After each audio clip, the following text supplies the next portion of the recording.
Okay, so skills it about this. The things that I'm reading today is basically the ADHD, that is attention deficit hyperactivity disorder. So it's basically under uh, psychiatry. So it's kind of a psychiatric condition where the patient is not having enough attention.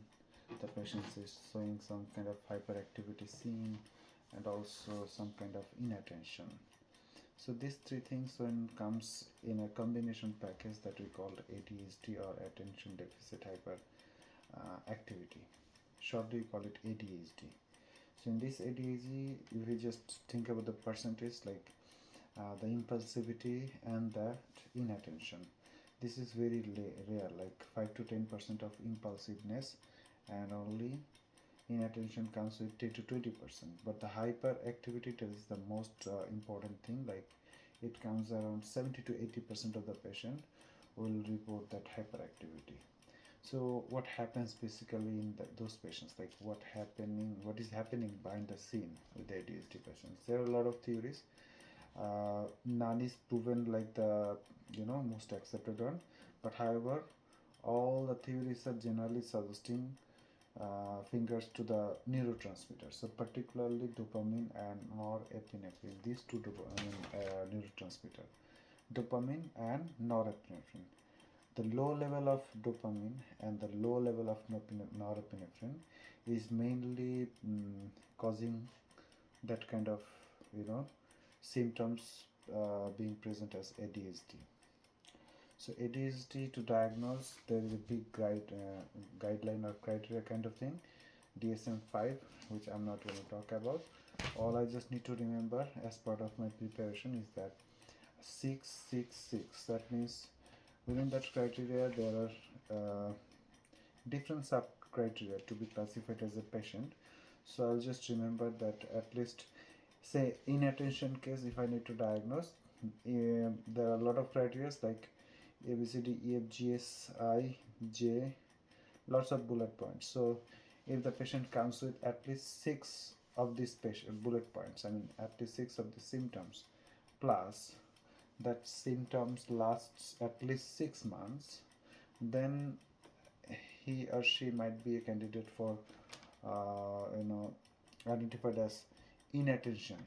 And the same goes for hyperactivity impulsivity as well. So 6 and 6, that's the magic part. Now the third 6 that we call 666.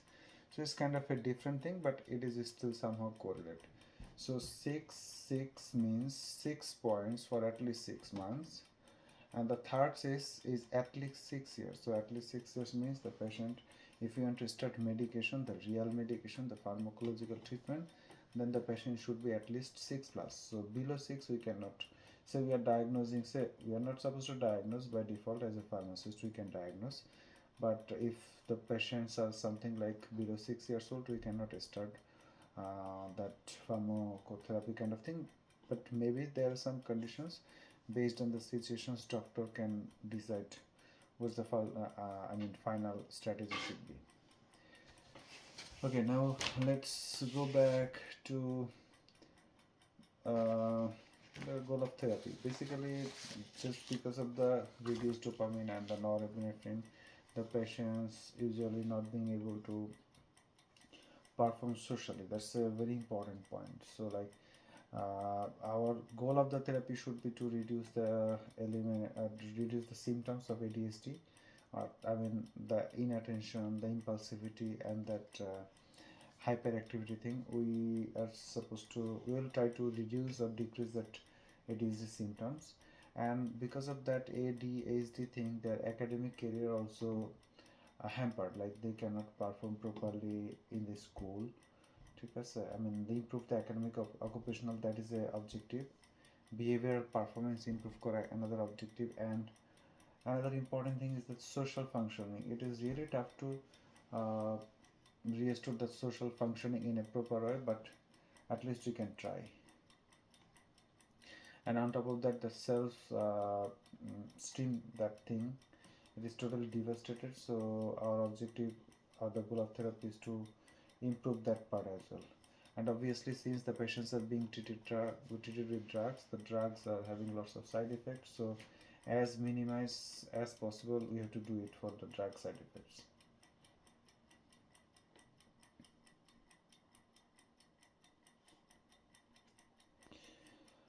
Now, speaking of the therapeutic goals or the goals of the therapy, one thing that I have mentioned, like the social performing.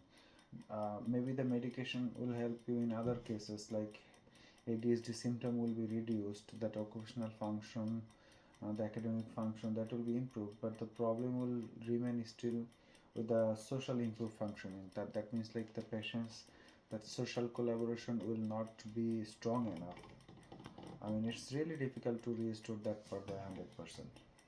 And before going to the pharmacological measure, there are some non-pharmacotherapy as well. So behavioral therapy and some diet kind of things that helps to be exactly CBT, then exercise, physical activity, that then the sleep hygiene, mindfulness, relaxation, dietary modification. These are the main things that can help non-pharmacologically a patient with ADHD. And reducing the sugar, it can help the ADHD patient. That has been found in certain clinical trial, I guess. And when it comes to the pharmacological therapy, there are different categories of drugs are involved, like the stimulants category, and also neuroaptake inhibitor, alpha-2 adrenergic agonist. We better forget about that type of pharmacological therapy. We better try telling that the pharmacological therapy should comes in three approach. Three approach means first line approach, second line approach, and the third line approach. When it comes to the first line approach, we provide the long acting stimulants. Stimulants, we'll talk about that stimulants later, but stimulants are the long acting one, those are considered as the first line. So that is the only thing, first line treatment options for the ADHD patient. The second line comes at short acting or intermediate acting stimulants and some other agents. Those are not actually stimulant. Atomoxetine, guanfacine, these are the second line. And the third options, we call them bupropion, clonidine, TCA, that is tricyclic antidepressant, and modafinil. Now the thing is that most of the patient, what I have seen here in Canada in practice, like what I see in the pharmacy, most of the patients are on first line. In some cases, I see some patients are taking short-acting stimulants, also taking the guanfacine. I rarely have seen something clonidine. And if I talk about the bupropion and TCA, that's a very common thing here. That comes as a prescription, but I'm not sure, like, is it going for the ADHD patient or it is going for the anxiety or depression, that side of thing. So I have no idea the bupropion that I'm dispensing, is it going to be for a ADHD patient or for a patient of other categories. But for sure that first line long-acting stimulant and the second line long-acting stimulants plus guanfacine plus atomoxetine, these are pretty straightforward treatment, first line and second line for the ADHD patients. Now stimulants, why the first line is preferred as a long acting and the second line is short acting? That's because most of the cases, the first and foremost thing that comes in our mind will be the dosing. So when it's long acting, that means it's kind of once daily dosing, and that also helps to increase the patient adherence.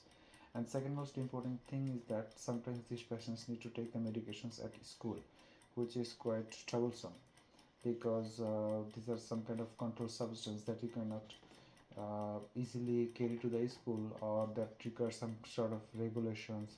It's kind of a difficult thing to maintain sometimes. So if you just have that long lasting therapy, long acting stimulants, then you will be you'll be hassle free from school issues. And it also has a lower abuse potential and less rebound activity. Rebound activity means once the stimulants are withdrawn, the patients may bring back with the original situation again. So that the relapsing thing or rebound hyperactivity, that will be reduced if you use the patient with the long acting one. Now either it's a long acting one or it's a short acting stimulant, doesn't matter. Stimulants are mainly the cornerstone for first line and second line. And second line, additionally, we have seen that guanfacine and what is called atomoxetine. These things are added. Third line we forget about right now. Let's come to that stimulant line. So stimulant are I have a very big table. I'm not gonna show you that table, but I'll talk something from the table. Okay. So stimulants are of two class. So stimulants by default, their name suggests that they stimulate. So they stimulate the brain to produce more epinephrine, or to produce more dopamine, or to ensure that the dopamines and norepinephrine are not going anywhere, like they are not being reacted. That sort of mechanisms are being uh, you know used for treating these ADHD patients. So when it comes to the stimulants, there are two types. One is amphetamine based and the second one is methylphenidate based. Amphetamine based psychostimulant, we have three things here. One is Adderall XR, and the second one is Vyvanse, and the third one is Dexedrine. I'm talking about the brand name as well because they all are amphetamine based psychostimulants. Now if we talk about the generic wise, like Adderall, this is kind of a mixed salt, so we call it mixed salt amphetamine Adderall. So Adderall XR, it's a brand name that contain mixed salt of amphetamine. So it is found as capsule. And the Vyvanse, it is, I would say, it is one of the famous medications here for treating the ADHD patients, because I have seen many patients are taking these days from the pharmacy. And this is quite different. It's although it is amphetamine based, the name suggests is lisdexamphetamine. So the patients sometimes say like, I'm here to pick up the medication. The SMS says like something lis. So they can tell the full name because it's quite long. So lisdexamphetamine is that Vyvanse thing. And the third one is Dexedrine. But the thing is that it's actually short acting. So the first two items that I have told, the Adderall XR and the Vyvanse, this is long acting, but the Dexedrine is a short acting thing. So let's finish this amphetamine based part.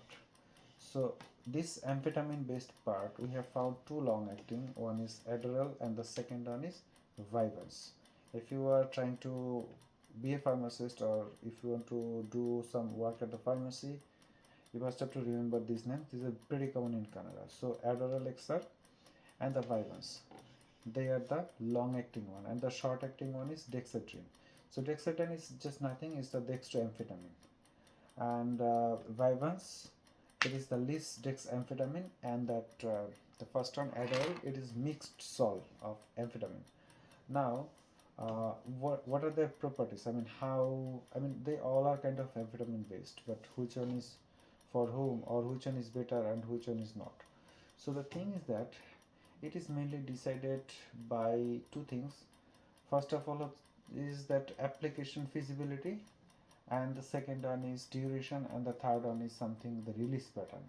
So there will be some patients like who cannot swallow the tablets or swallow the capsules. So in that case you can also sprinkle the granules. So in that case Adderall XR, that's a good option because it comes with a capsule, and you can unlock the capsule and sprinkles on other foods. That's one point. Duration, this is 12 hours, that's pretty good. And Vyvanse, that is also like 13 to 14 hours, that is also good. So these are long acting. Now if I talk about the Dexedrine thing, it is long acting. And how long acting it is? It is like 4 hours, 4 to 6 hours of maximum. So Dexedrine, it has actually two kind of thing. One is tablet formulation and the second one is Spensule. Tablets are kind of a score tablet, you can also split it if you want. And Spensules are kind of granule kind of thing. But whatever it is, the score tablet or it is that Spensule thing, the duration of action will be 4 hours, up to 4 hours, maximum 4 hours for the tablet, and 6 to 8 hours for the Spensule. The one of the important thing that I want to mention here is the IR-DR ratio. It is that release pattern. So IR means immediate release and DR means delayed release. So basically what happens that IR release, I mean the drug which is released immediately, that goes to the blood instantly and start doing things for the betterment of the patient, and the delayed release part that release gradually and holds the effect for the whole day or the prescribed duration of action. So for example, if I talk about that Adderall has a 50-50 IRD ratio. So these are some numbers that we need to memorize. Like Adderall is 50-50, and I call it Vyvanse. It's a product. It doesn't have that kind of thing. And Dexedrine is kind of 100% IR. So I mean, it is a tableton. It is 100% IR, and if it is a Spansul, it is 50-50. So Spansul, Dexedrine is Spansul 50-50, and then lisdexamfetamine, I mean it has no release pattern variance, like no IRDR. It's basically a product. And Adderall XR, what is say, is 50-50 IRDA ratio. Now we come to the methylphenidate based stimulant. So from that first part we can also conclude one thing. If somebody asks you like which one is the first line methylamphetamine based stimulant, then we have three options. Which one you have to pick? First one is Adderall, the second one is Vyvanse, I mean lisdexamfetamine, and the third one is Dexedrine, that is amphetamine, dextroamphetamine. So I will pick the first two. That's because Adderall XR and the Vyvanse, they are long acting amphetamine based stimulant. Now let's go to the second part, that is methylphenidate based co-psychostimulant. So methylphenidate, my bells are ringing, doesn't matter. So methylphenidate based psychostimulants, there are four types. They all are having methylphenidate, but the company, the brand names, these are different. So if I talk about the first one, it's bifenthrin, it's a capsule. And then we talk about Concerta. This is one of the most, I mean, I would say, most frequently dispensed medication for ADHD that I have seen in Canada.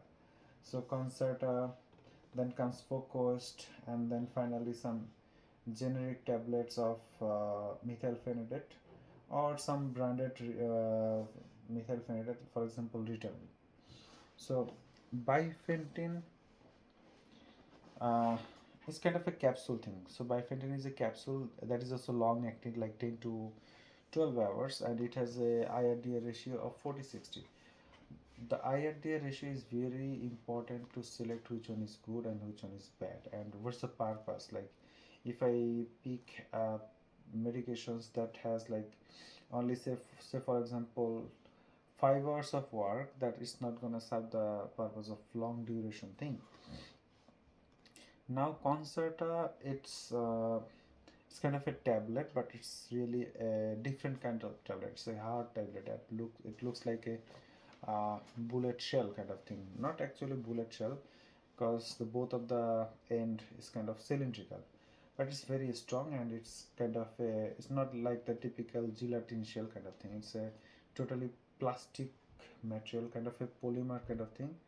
What I call osmotic controlled release oral delivery system, or OROS. Now this Concerta is made that way to make it safe, so that nobody can abuse these things. There are a lot of chances of abuses with this psychostimulant by CNS stimulant. So to reduce that chance, that OROS technology for that Concerta is a really good steps. And most importantly, that what is called that IRDA ratio for Concerta is 22/78.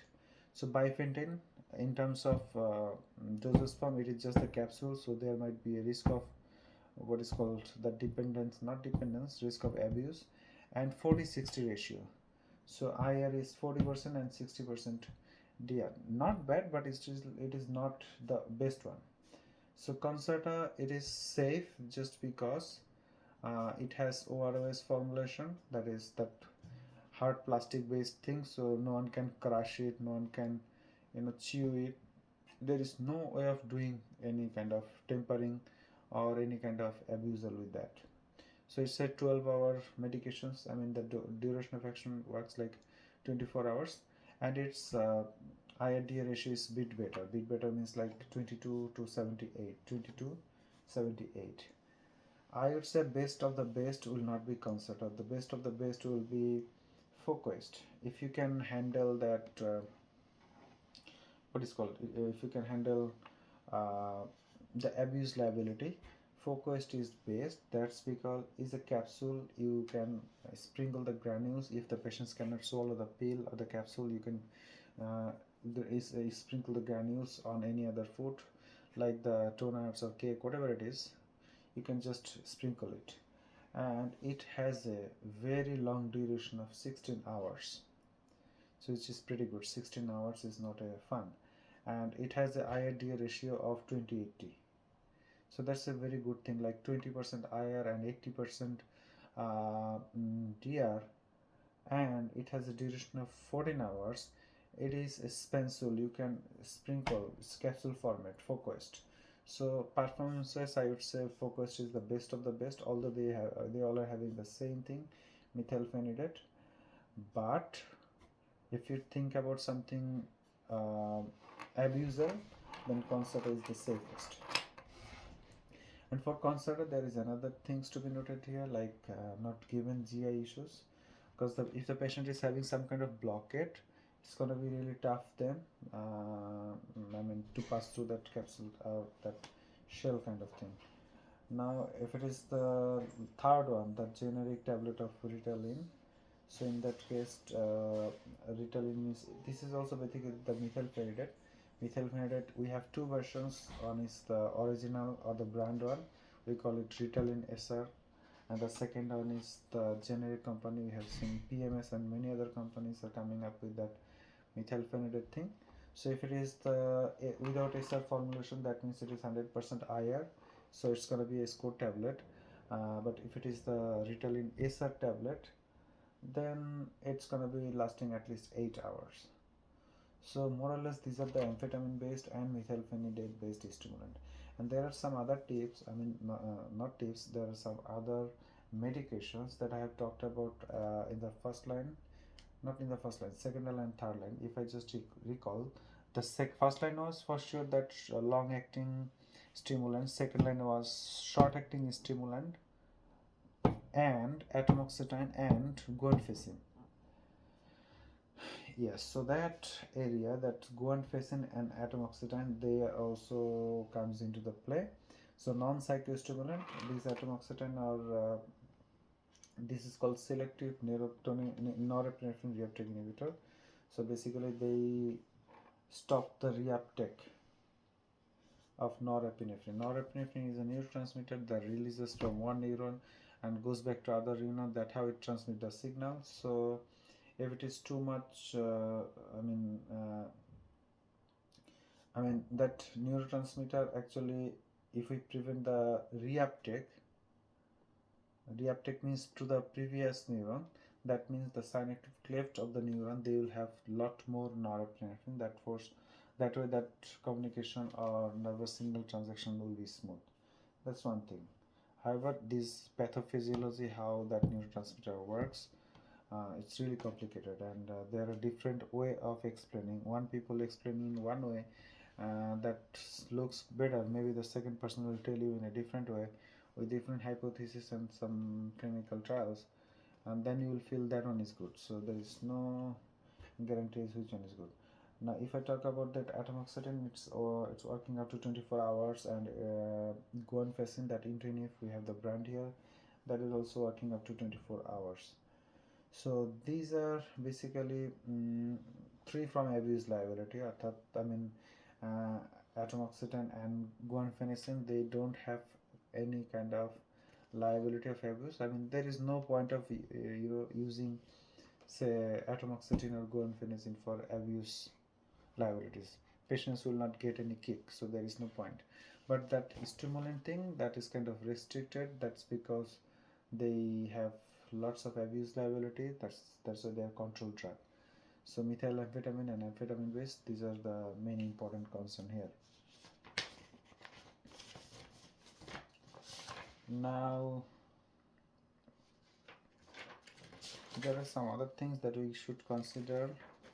So for example, if the patients are on stimulant, either long acting or short acting, I mean maybe the patient taking the first line or the second line, I mean that short acting stimulant, in that case stimulant itself can cause high blood pressure, and one of the important thing that stimulant can reduce the growth. So growth retardation is a very important factor, and because of that sometimes the patients need to do the drug holidays. That means like patients need to stop taking the medications. So just to, you know, that growth retardation is not good at all. Like some patients, they're not increasing in height just because of taking one medications. That's not a good thing, and these are the common side effects.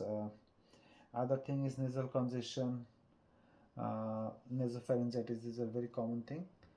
One of the infrequent thing is that reducing of seizure threshold. So the patients who is having seizure or history of seizure, they may have seizure if they are on methylphenidate or amphetamine based medications, and also increase the suicidal thought.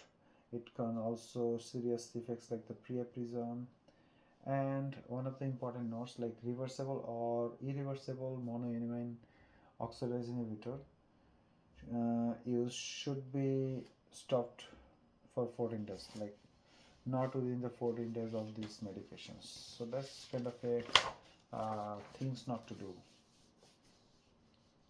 And atomoxetine, I mean, if we just think about the mode of action, for sure they can increase the blood pressure, mild blood pressure increment because it increases the heart pressure as well.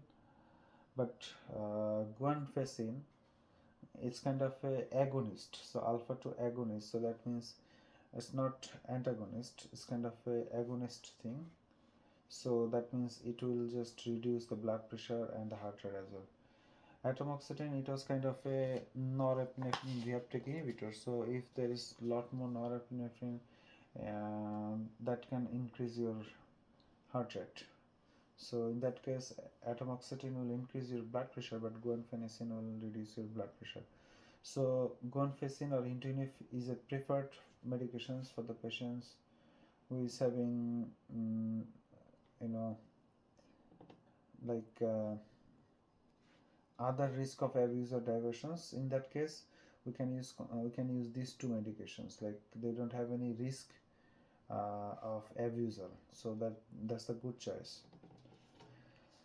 The patients who are having, I mean the first line treatment and the second line treatment, they are mostly covered with the stimulants. These are kind of a gold standard therapy, but if there is a issues of abusal and other things, the patient should consider the guanfacine or atomoxetine. And maybe even in the third line it comes to bupropion, then TCA, or what is called, the third line was modafinil, TCA, bupropion and clonidine.